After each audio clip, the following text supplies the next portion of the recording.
श्री कृष्ण और सुदामा की कहानी। सुदामा और श्री कृष्ण बचपन के मित्र थे और दोनों एक ही साथ शिक्षा लेते थे।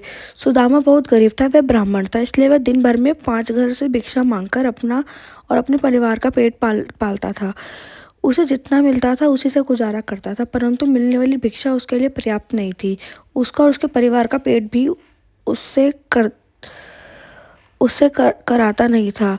इसी भिक्षा से अतिथि सत्कार भी हुआ करता था। सुदामा की पत्नी को यह मालूम था कि सुदामा और श्री कृष्ण दोनों मित्र हैं। श्री कृष्ण द्वारका के महाराजा हैं और अगर सुदामा उनसे सहायता मांगेंगे तो कभी भी ना नहीं करेंगे। इसलिए सुदामा की पत्नी ने सुदामा को बहुत बार श्री कृष्ण के पास द्वारका जाने के लिए कहा, परंतु सुदामा हर बार मना कर देता था। परंतु बहुत ज़्यादा पर्यटन करने के बाद सुदामा मान जाता है और वह द्वारका के लिए निकल जाता है। उस समय उसके पास कोई साधन नहीं था, वह अपने पैरों पर चलता हुआ द्वारका की ओर बढ़ रहा था। वहाँ संकोच और लज्जा से भरा हुआ द्वारका की ओर निकल पड़ा। काफ़ी दूर चलने के बाद उसे रास्ते में एक बैलगाड़ी मिलती है जिस पर व्यापार के लिए खूब सारा माल लदा हुआ था। मुरारी ने सुदामा को द्वारका चलने के लिए मना लिया। गाड़ी पर बैठकर दोनों द्वारका के पास पहुंचे।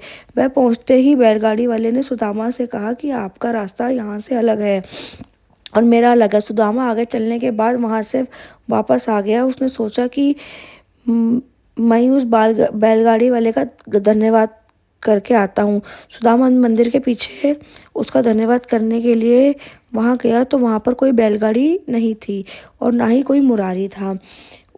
उससे कुछ समझ नहीं आ रहा था। वह सोच रहा था कि एक क्षण पहले तो वह मुरारी से बातचीत कर रहा था, परंतु दूसरे क्षण में यहाँ पर कोई भी नहीं है।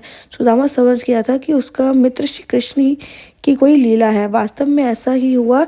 जब दोनों की मुलाकात हुई तो वह दोनों मुरारी की घटना पर मुस्कुरा रहे थे। वीडियो अच्छी लगी हो तो please like, share and subscribe जरूर कीजिएगा। Thank you.